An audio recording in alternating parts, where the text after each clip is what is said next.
The vibration of change, that magical place where life shifts from struggle to ease, from stagnation to forward movement, from old ways of being to new ways of becoming. Yes, it can seem rather elusive to get there, but when you are in it, you feel it down to your very core, and it can positively affect everything in your life, from your relationships to your health and well-being, from your career path to your abundance, from the quality of your inner connection to the fullness of your self-expression. Here on the Christine Upchurch Show, we explore ways to get into that vibration of change with experts in the fields of consciousness, psychology, spirituality, health, healing, and science. Are you ready to step into your vibration of change?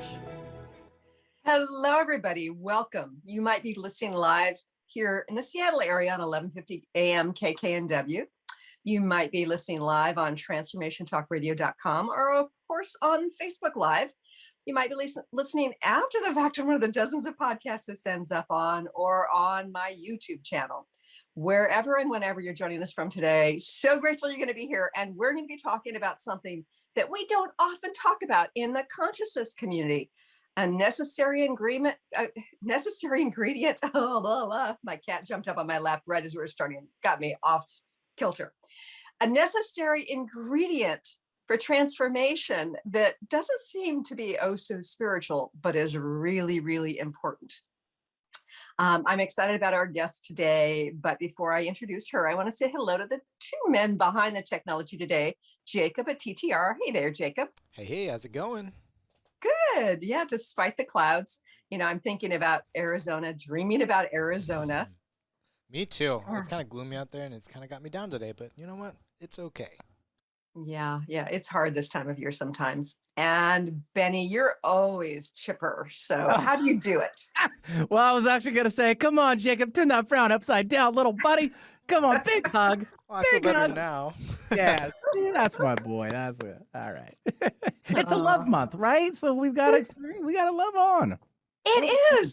It's also a birthday month for both me and my guest. We have the same birthday, not the same birth date because we're different ages, but it's that. And my goodness, 9 years ago today, or on the first, actually, a couple of days ago, 9 years ago this week was when I started my own show, the Christine Upchurch Show, here on KKNW and Transformation Talk Radio. 9 years. Oh my gosh. Well, hey, why not? Everybody, happy birthday to Christine and her show. Sabrina. All right, that's enough. You know we don't like to continue on. Yeah. Congrats. It's funny. Yes, thank you. And you're welcome. It's funny because my guest today is Sabrina Fritts, and she's partly the reason why I ended up doing my own show, because she and I decided, hey, you know, we're sort of at this transition point in our career. We had left this organization that we worked for before as healers and as teachers of healing. And we were looking for a new gig, you know, something to get our message out, something to kind of rebel in a new way. And she convinced me to do it. We did it together, Authenticity Rising. We did it for like 8 or 9 months. It was great. And then I transitioned into my own show, and she transitioned into some other things. But again, my guest today is Sabrina Fritts. She's a certified block therapy instructor. We're going to hear about that. She is an advocate for people who have experienced sex trafficking, human trafficking, as well as abusive relationships. And she's got a background herself in the abusive end of things, and she'll share a little bit about. She lives up on a mountaintop, and she's really good at not only staying in alignment herself, but reminding us that we need to do the same in order to manifest our goals. But she's also the person that I really wanted to talk to about this topic. One of the things that I've been realizing recently is that rebellion is a very important part of our own personal, spiritual, psychological expansion. We often think of spirituality as being something where, okay, you look at your shadow and you connect with the divine and you stay centered and you surrender to what is. But there's also another piece of it where we have to rebel against all sorts of things. We're going to talk about that. And Sabrina is one of the most rebellious people I know, and one of the most in alignment people I know. I'd like to welcome our guest today, Sabrina Fritts. Well, thank you, Christine. It's such a pleasure to be here to celebrate our birthday in 2 days early. Yes. And, talk about a subject that's very near and dear to my heart, rebelliousness. Yeah. And it's funny because here I am talking about the beginning of radio, and I'm like tripping over my own words and stuff.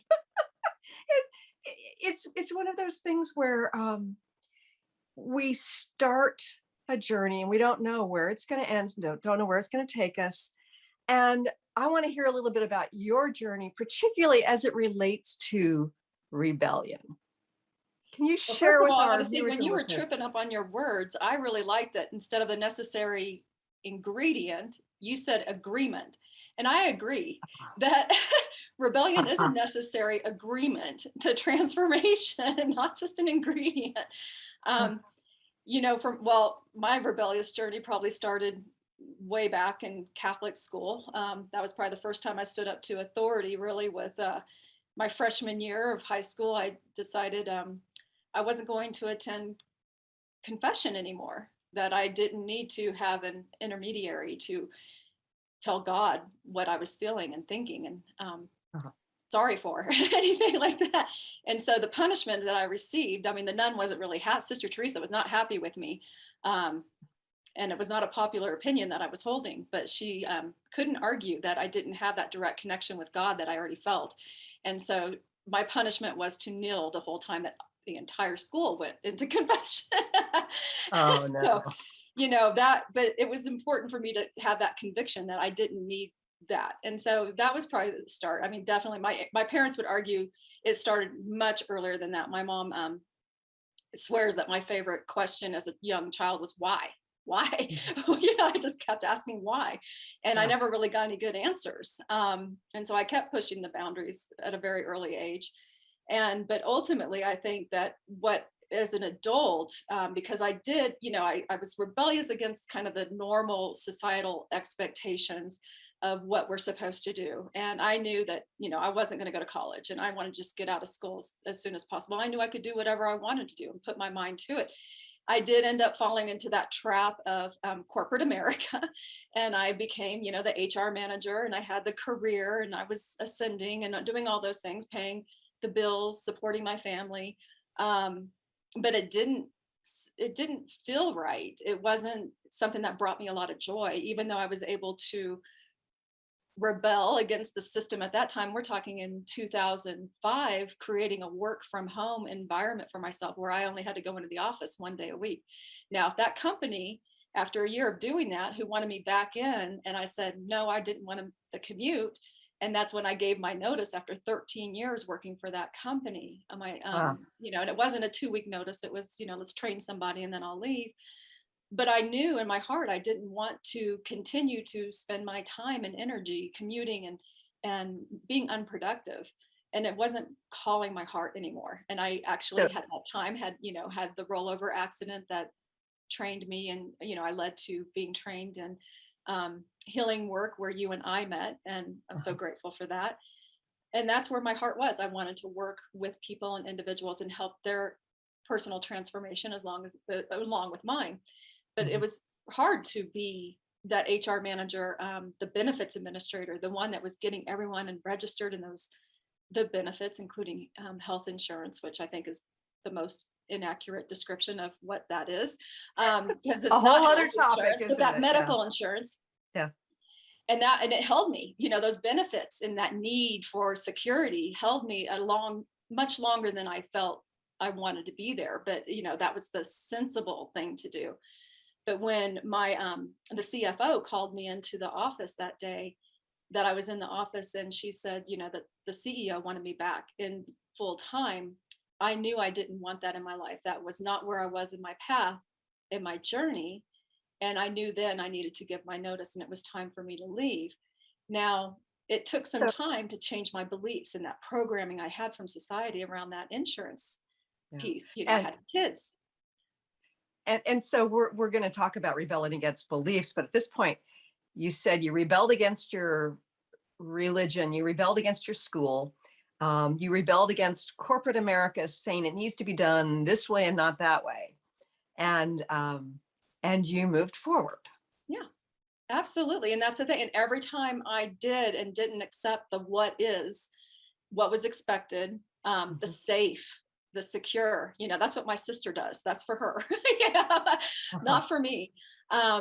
My life has grown exponentially. I've connected with new people. I've learned new things. I've been able to impact more lives, and make greater change in the world because of it.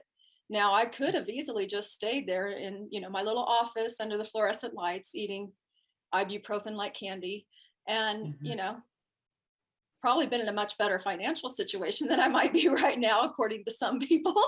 Right. But I've never had an issue. Everything's always been met. All the needs have always been met and more. Mm-hmm. So it's funny because I think we've been sold a bill of goods within the New Age movement about what it means to be spiritual, because I think that there are so many sort of unspoken rules. And one of them is that we must sort of acquiesce. Okay, we can set boundaries, but it's about staying centered. It's about observation. It's about neutrality. It's about detachment. It's about healing our wounds. And yet, to me, it's not just about like setting boundaries and allowing things to come in and just even giving, loving things out. It's also about pushing back, because if we don't push back, then we aren't breaking through our belief systems. We're not breaking through societal structures. We're not breaking through the collective consciousness, which to me seems really, really important right now. I agree. It's extremely important, especially as an advocate for survivors of violence and domestic violence, sex assault. I was meeting with the DA this morning in a case, and that's, we're stuck in the confines of what the law will allow and, statutes and things like that. And no one's ever going to get justice. And that's what's hard for these victims, that to go up against a system that is determined to continue to re-victimize them. And it's like, how do you stand up without getting hurt more, Mm-hmm. and finding that courage to do so, knowing that ultimately you're going to be a target when you do. But you have to, because your convictions, your voice is so important to be heard.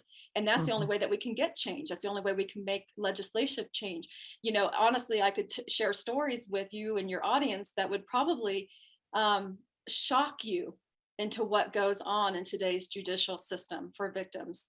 And yet we're stuck with it because there hasn't been any real force coming up and saying this is unacceptable and we aren't going to stand for it anymore. We really need to make a change. And if it's just one person at a time, that's what I'm going to do. And I think about what's been going on up in Canada and at the northern border of the United States with the truckers protesting, the government saying, this is what you have to put in your body or else you don't get to be a trucker. You don't get to cross the border. And it's, to me, what's going on is something that is absolutely rebellious, right? And it is saying the system is broken if this is what you're saying that we as individuals need to do, if we as a whole collective have to do, and we need to change the system. So it's really a macrocosm of the same sort of thing that you're talking about. And there are strength in numbers. And I believe that. And I love seeing what's happening. I love seeing people come together for medical freedom and, personal choice. People who have also chosen to have these shots injected into them are standing up for other people's rights. Yes. And that's the way it should be. It should be a personal choice, just like anything in life should always come down to a personal choice. Otherwise, as I can tell you as an advocate, the behavior of the government is very oppressive and very much a perpetrator in power and control behavior. And if we don't stand up and our voices are silenced, then we all know what happened back in the 20s and 30s in Germany, right? Mm-hmm. Right. And it's the sort of thing where the rebellion it's almost like it goes from sort of setting boundaries. Okay. Like if we're sovereign individuals and we set the boundaries in whatever way we see is important. And then this oppression comes through and says, oh, you need to be controlled for the sake of others, or you need to be controlled because we say so. And to me, we can't just sort of acquiesce to that and allow. It's like we set our own boundaries, and I believe we can set our own energetic boundaries. We can set our own, physical boundaries. But as a collective, it's not going to change unless we push back in one way or another. And it doesn't mean it has to be in any way violent. No. It's really a matter of saying no more. And you work for us. Why are you telling us what we have to do? That there's some things that are very broken about the system. And to me, it's that part of the rebellious process is the illumination about where boundaries have been crossed and where they need to be fixed. And having that illumination is critical. And unfortunately, I feel like if you connect within and can feel your own personal power, and that you actually do have power and you do have the right to make decisions regardless of what mandates might be in place and so forth, then you're going to actually affect a bigger change. So many people, this is the issue that I find this with a lot of my clients in my advocacy work, they believe that if you follow the rules, that makes you a good person.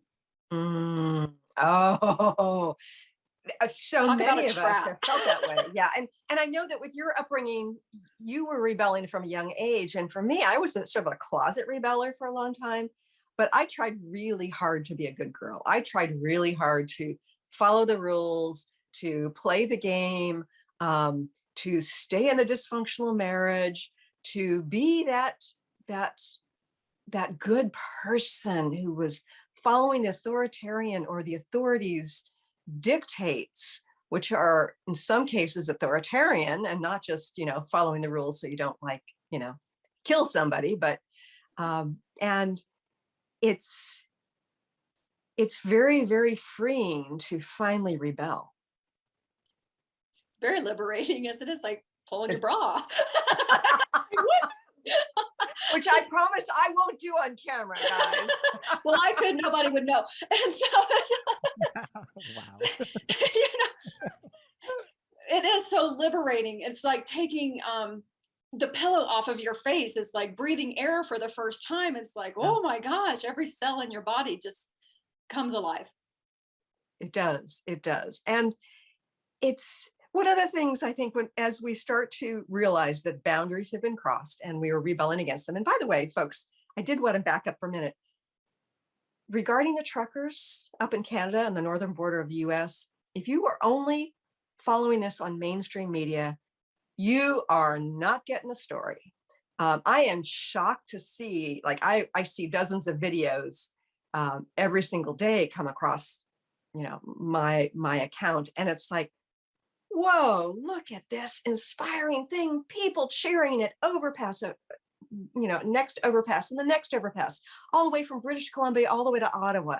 Look at the farmers coming on their tractors in sub-zero temperature, it's amazing. These people feeding each other, these people feeding the homeless, these people picking up trash.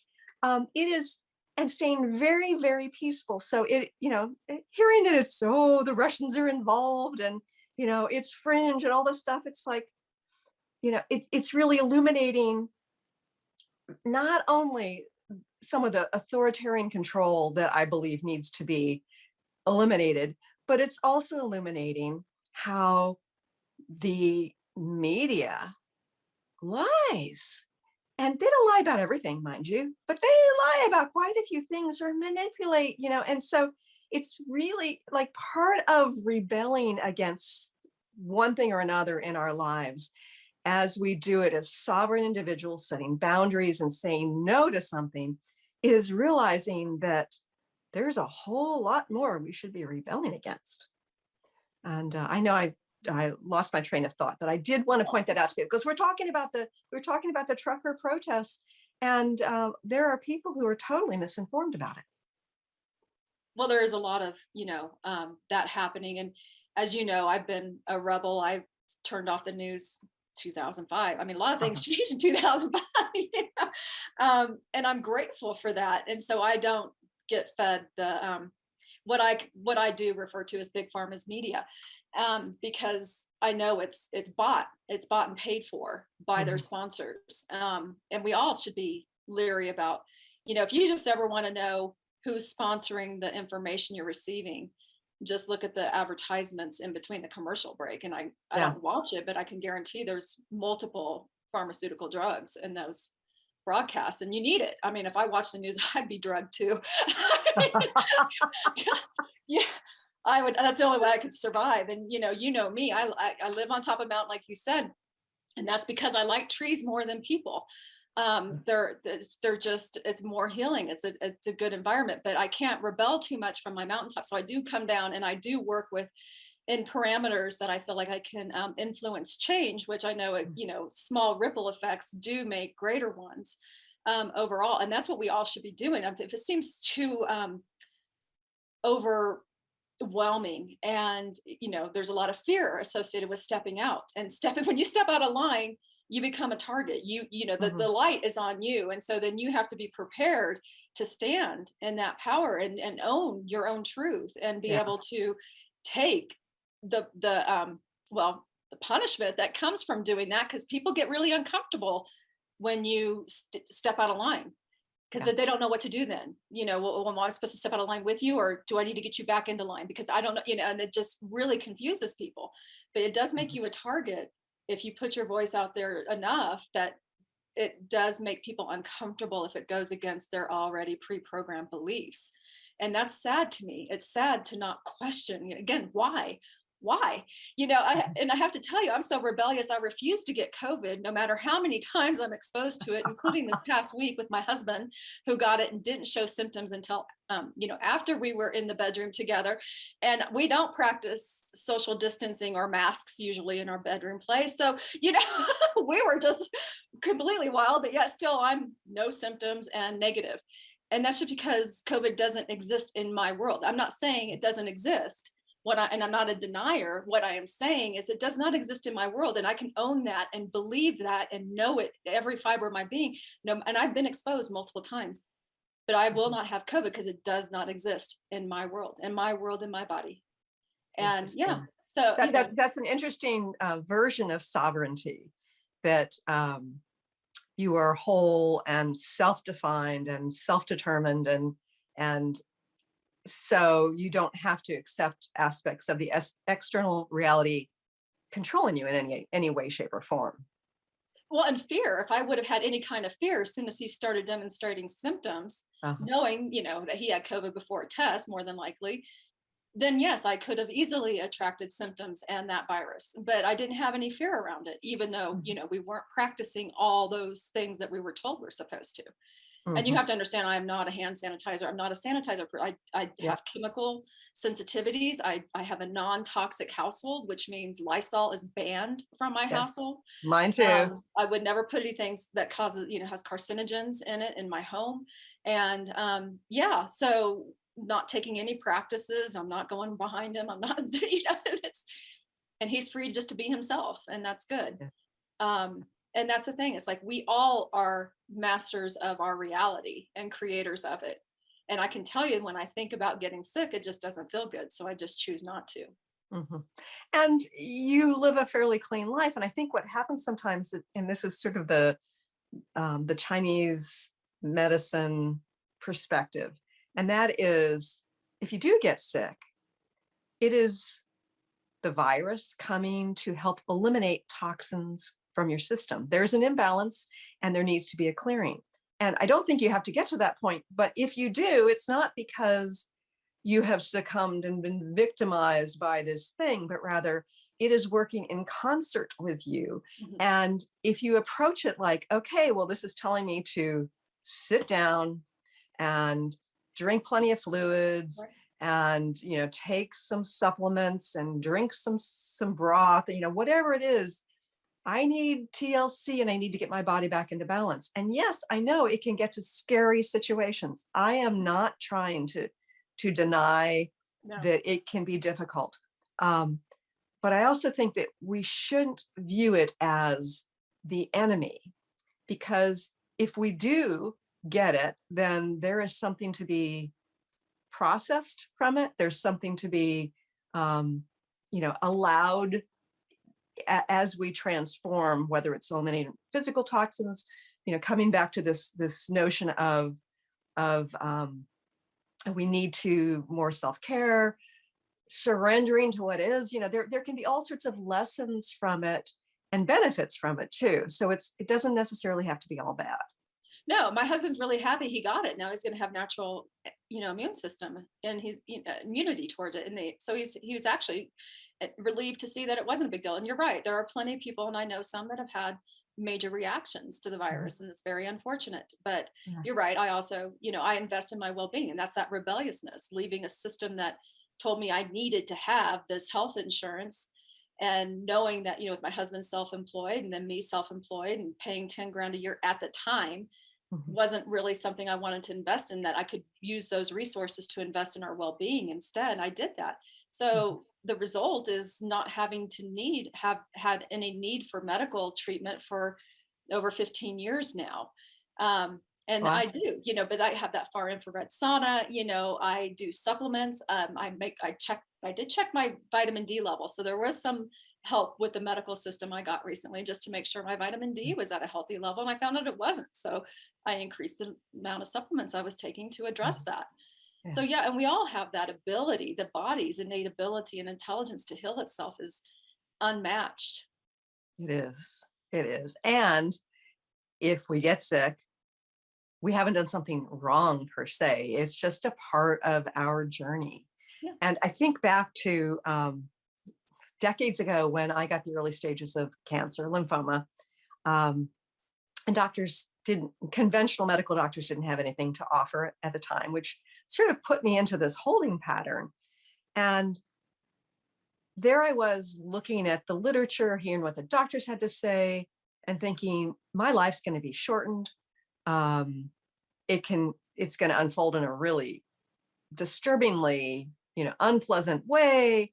How long can I hold this off, kind of thing? And then I realized this is a belief system that I need to rebel against. And it wasn't rebelling against the external world so much, although I did really get a kick out of rebelling against the doctor who said, oh, it looks like it's getting worse. And I intuitively knew it was getting better. And the pathologist said, oh, the cancer is less evident now. But it was really rebelling against my internal beliefs about being a victim to my body, being a victim to the external world, sort of riding into the medical system with some authority taking responsibility for me. I mean, it was like, I realized I've got to rebel against that whole model.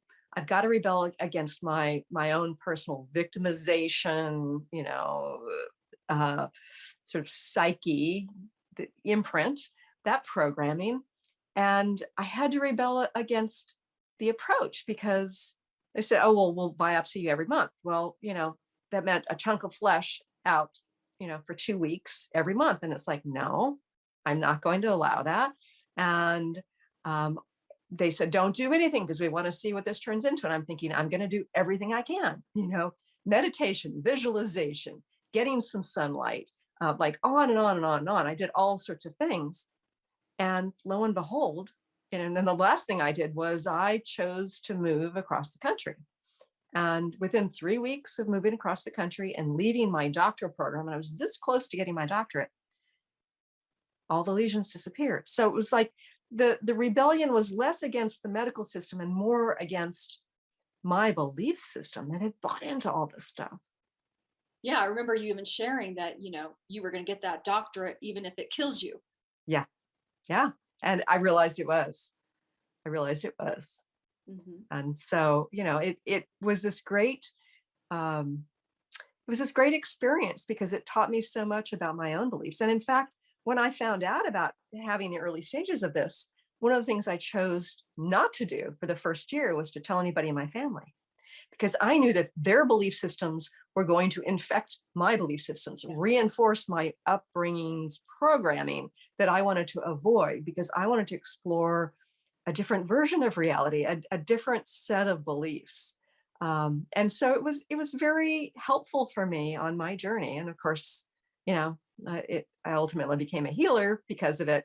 But yeah, there was rebellion after rebellion after rebellion, and it wasn't easy.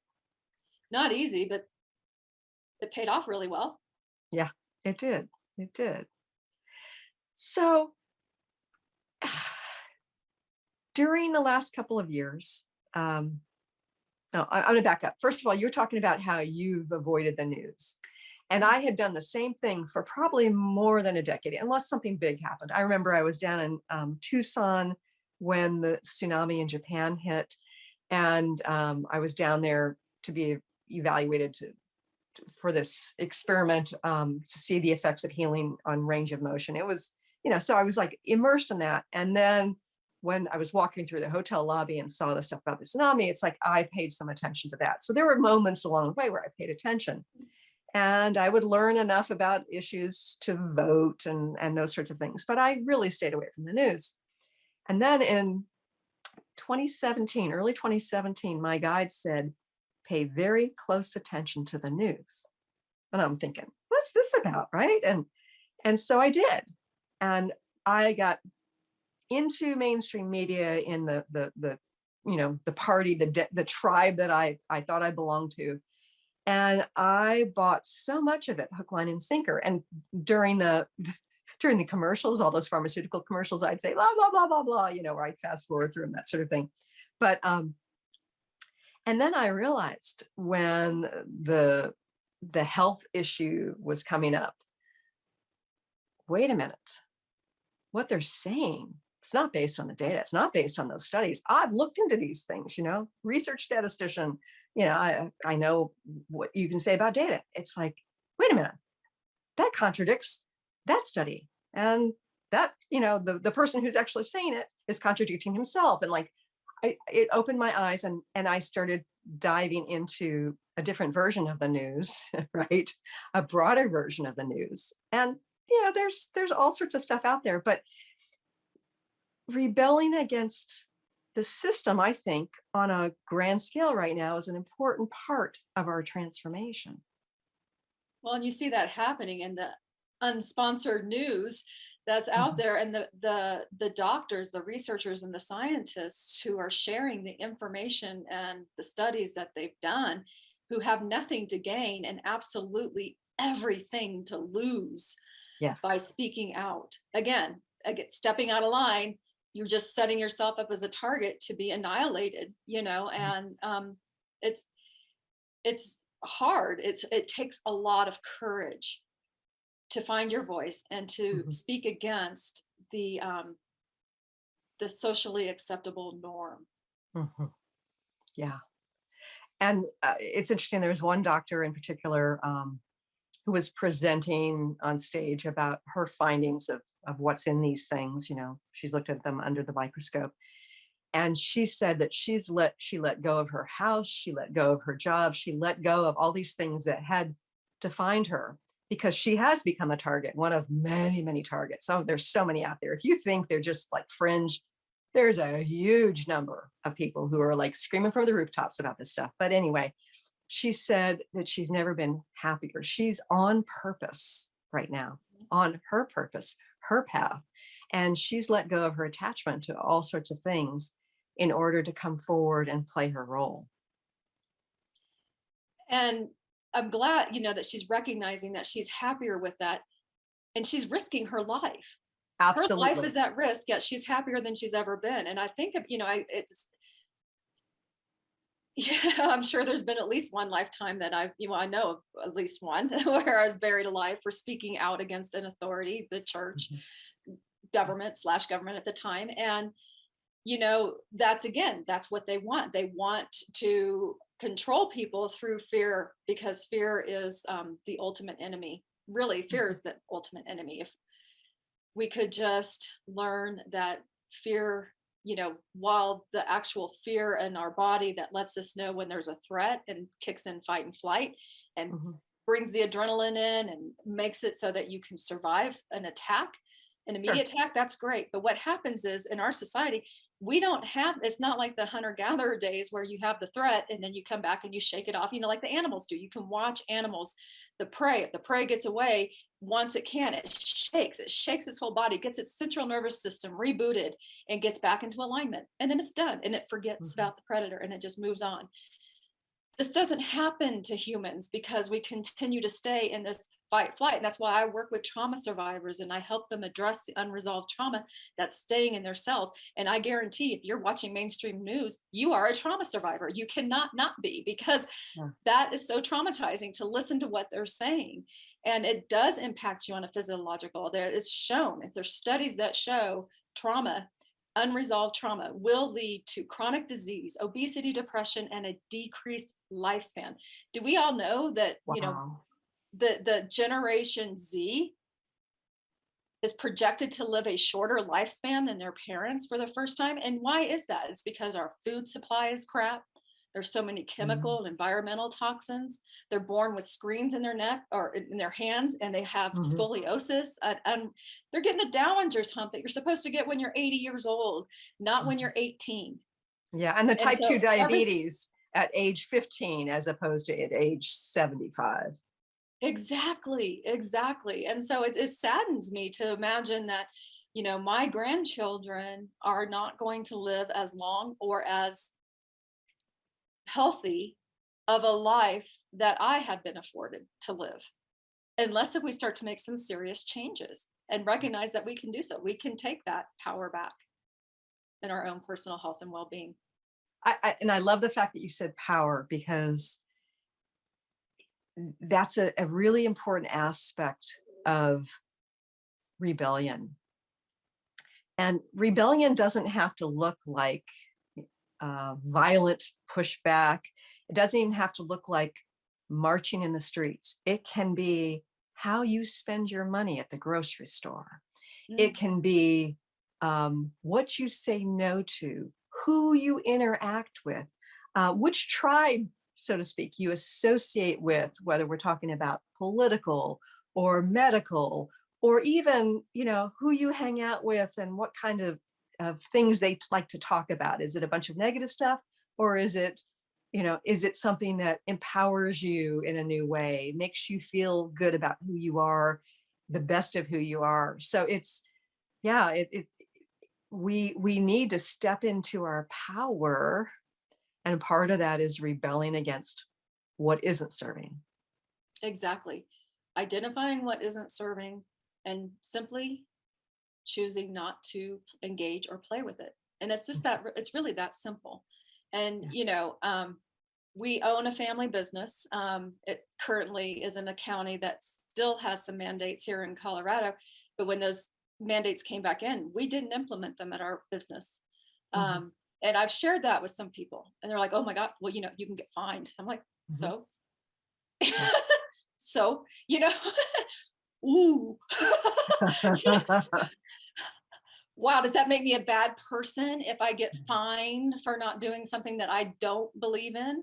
Because I can guarantee, I've had 1 or 2 speeding tickets in my life. Only. Oh, that's all I confess to.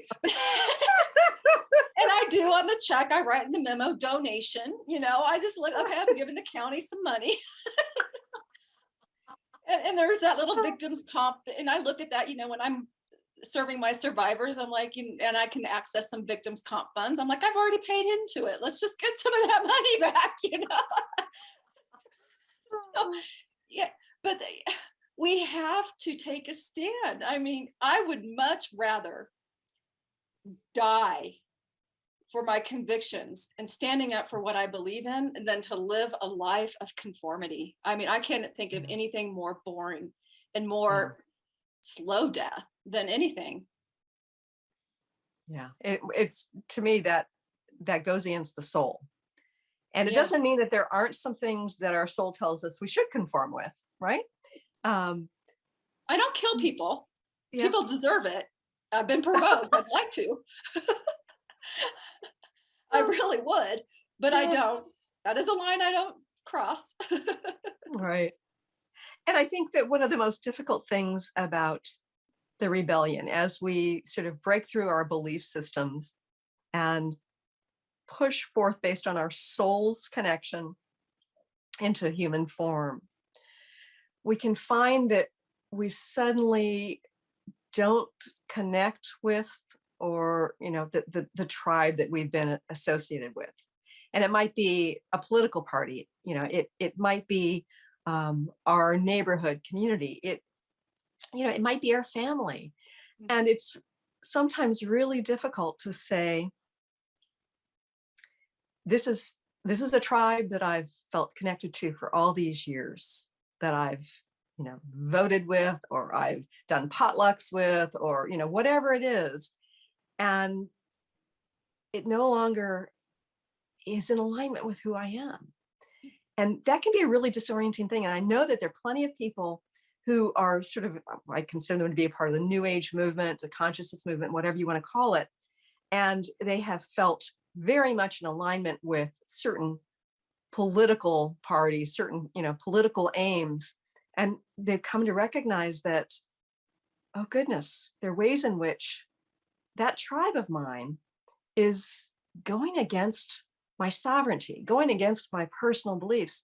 And it can be incredibly disorienting. Same thing with family members. It's like, you want to be accepted, and yet what happens if that acceptance comes at a price of denying a part of yourself?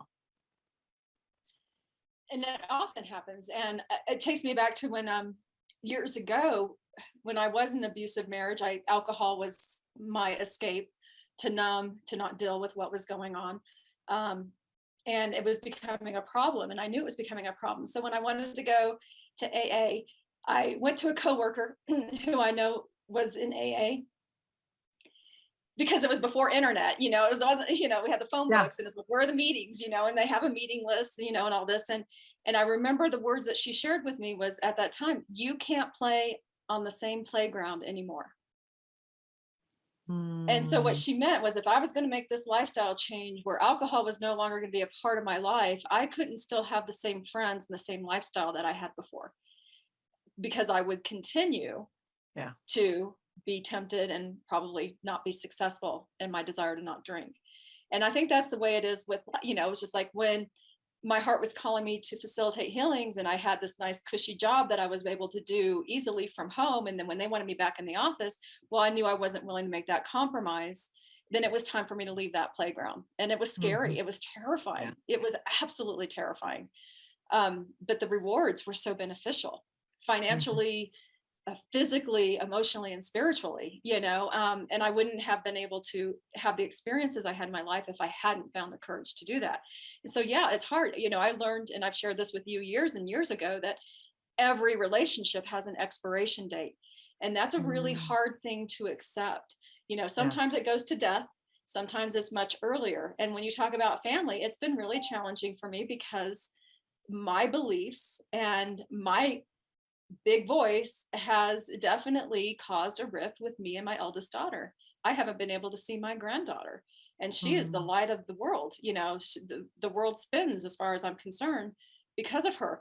Now, it could be easier for me to acquiesce and to, just placate people and to go against my beliefs to please others. And I've known other people my age who acquiesced to getting things into them that they didn't want, just to please family members. And I'm not willing to risk my health and well-being for that. I just can't do that, because I do believe that there would be a risk to my health and well-being if I did that. Because right now, if it ain't broke, don't fix it, and I take very good care of myself, and make sure that I will only need medical treatment in an acute injury or infection phase. It's not easy. And we lose some friendships, but ultimately, you have to ask, were they friends to begin with? And it's okay. It's okay to cull the herd. You don't need everybody to like you and to stand up with you. And there's never a crowd on the leading edge, is there? There's never a No. crowd on the leading edge. No, there's not. There's absolutely not. That's a great point.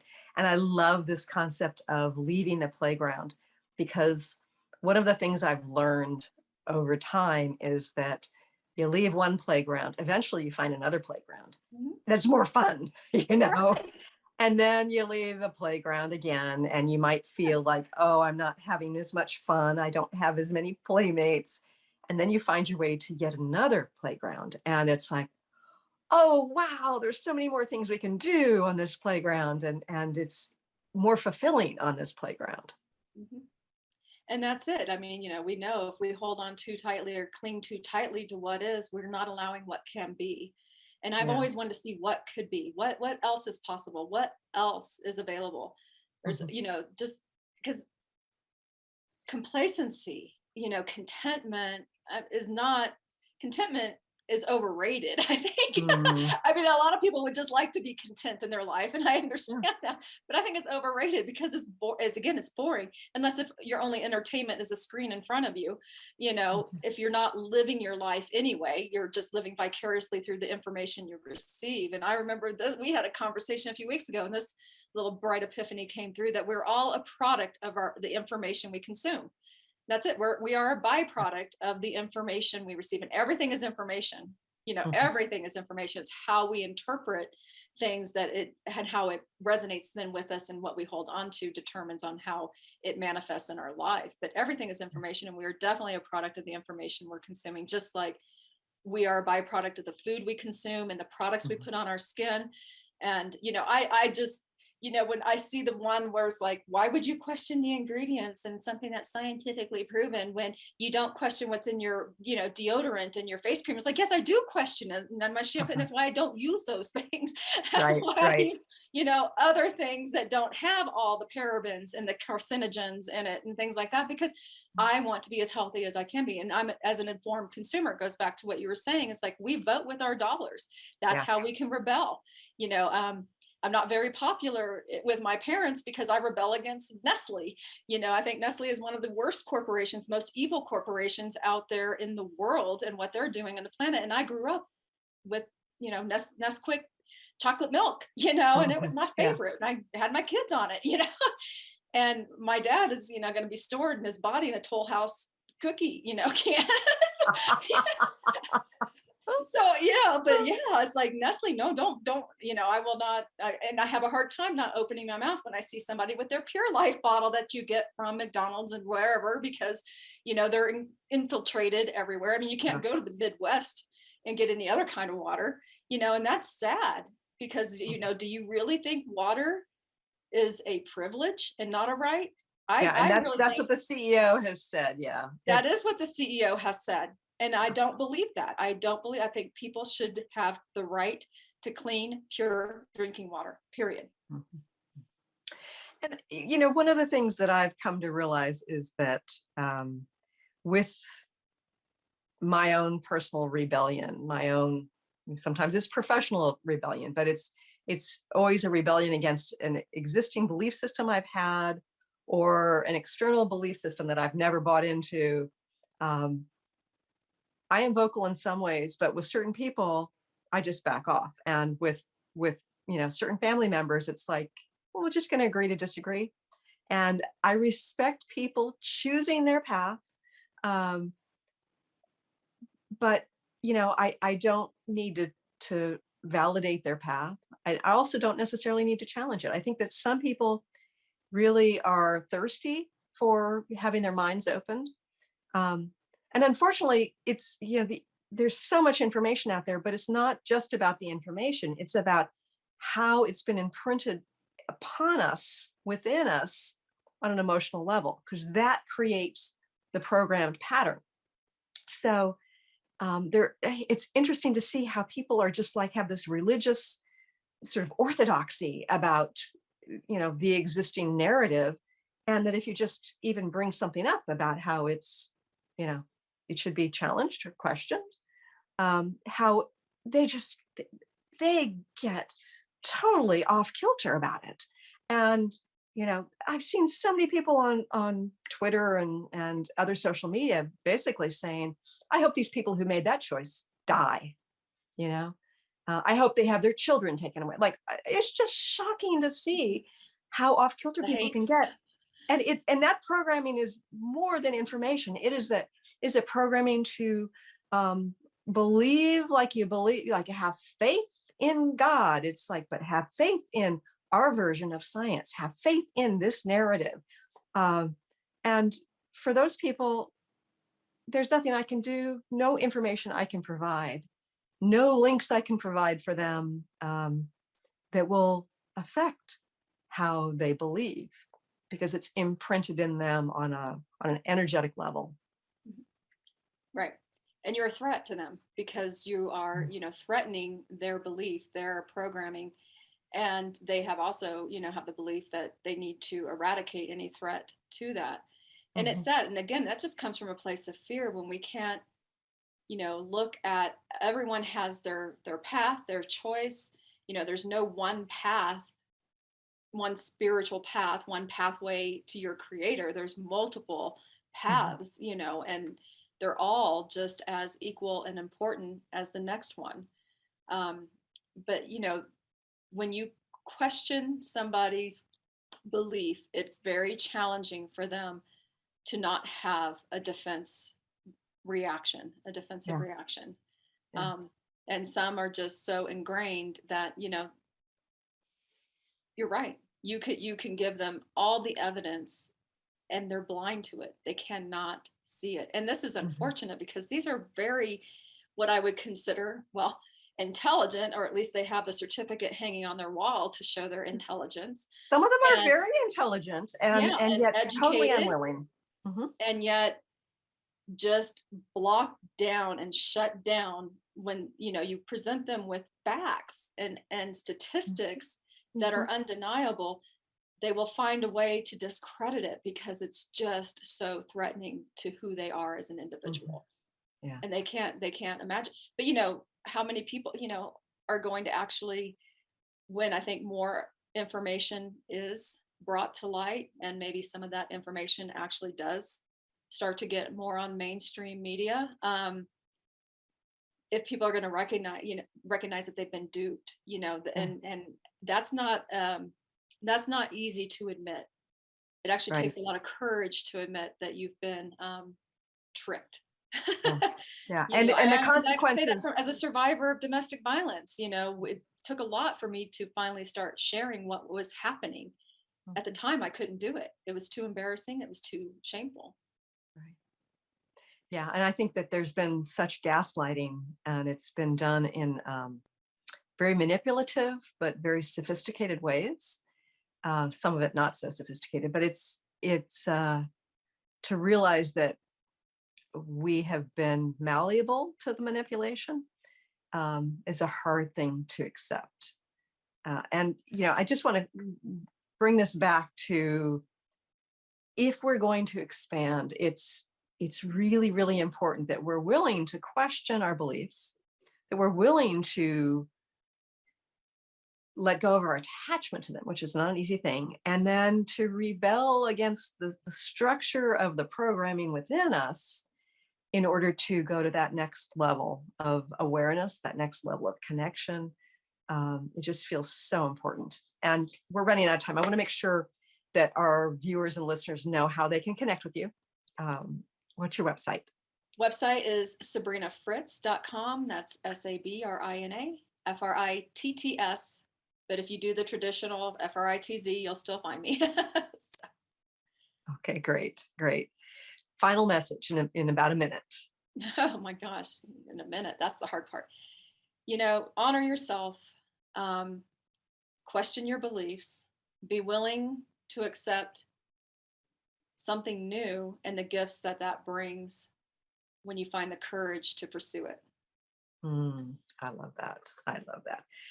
All right. So first of all, I want to thank you for joining me here today. I love our conversations. When I was thinking about the importance of rebellion, you were top of the list because you've taught me so much about that.